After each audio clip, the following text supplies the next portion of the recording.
Assalamualaikum warahmatullahi wabarakatuh. Perkenalkan, saya Marisa Endah Putri, salah satu mahasiswa Universitas Islam Indragiri, Fakultas Ekonomi dan Bisnis, Prodi Manajemen kelas 1A. Di sini saya akan menjelaskan tentang apa sih itu ekonomi mikro. Mari kita simak penjelasan berikut ini. Ekonomi mikro adalah suatu ekonomi yang mempelajari perilaku konsumen dan perusahaan.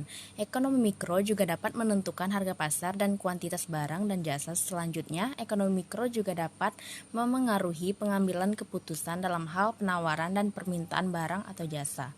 Ekonomi mikro atau yang disebut juga sebagai mikroekonomi adalah ilmu ekonomi yang mempelajari tentang kurva permintaan dan penawaran, yang kemudian turut membantu memahami hubungan antara perubahan upah, pola pekerjaan yang sesuai, serta memahami variabel biaya apa saja dalam suatu produksi barang dan jasa.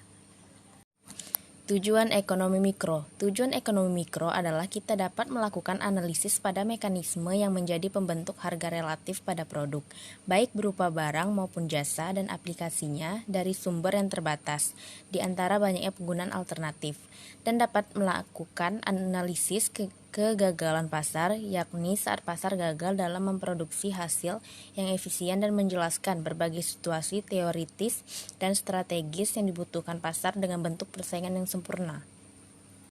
Adapun ruang lingkup ekonomi mikro, apa saja ruang lingkup pada ekonomi mikro itu, yaitu 1. Interaksi di pasar barang, 2. Perilaku penjual dan konsumen, 3. Interaksi di pasar faktor produksi, 4. Teori nilai guna, 5. Teori struktur pasar, 6. Elastisitas harga, 7. Industri, 8. Pasar input. Contoh kegiatan ekonomi. 1. Permintaan. Permintaan adalah jumlah dari suatu barang serta jasa yang diminta oleh pembeli dan mampu untuk dibelinya pada tingkatan waktu dan harga tertentu. Pada saat harga barang dan jasa yang harga terus meningkat, maka permintaan barang dan jasa akan semakin berkurang. Namun ketika harga barang dan jasa mengalami penurunan, maka permintaan akan semakin meningkat. Selanjutnya, penawaran. Penawaran dapat diartikan kalau adanya barang dan jasa yang dijual kepada pihak penjual atau produsen dengan harga dan dalam waktu tertentu.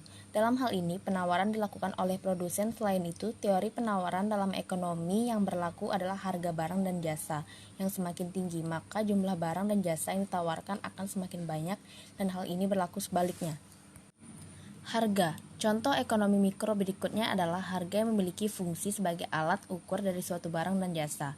Dalam menentukan harga, biasanya akan ditentukan berdasarkan biaya produksi, kurva permintaan, dan kondisi perekonomian. Selanjutnya, pasar. Pasar adalah sebuah tempat yang di dalamnya terdiri penjual dan pembeli yang saling bertemu untuk melakukan transaksi ekonomi. Akan tetapi, pengertian pasar tidak harus transaksi jual-beli yang dilakukan di suatu tempat saja, tetapi bisa. Yang terakhir, biaya. Dalam hal ini, biaya dapat diartikan sebagai suatu usaha yang dilakukan oleh produsen, baik itu perorangan atau perusahaan, supaya bisa mendapatkan manfaat serta keuntungan dari kegiatan ekonomi yang telah dilakukan.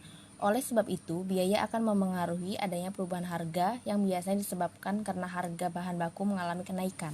Apa manfaat mempelajari ekonomi mikro?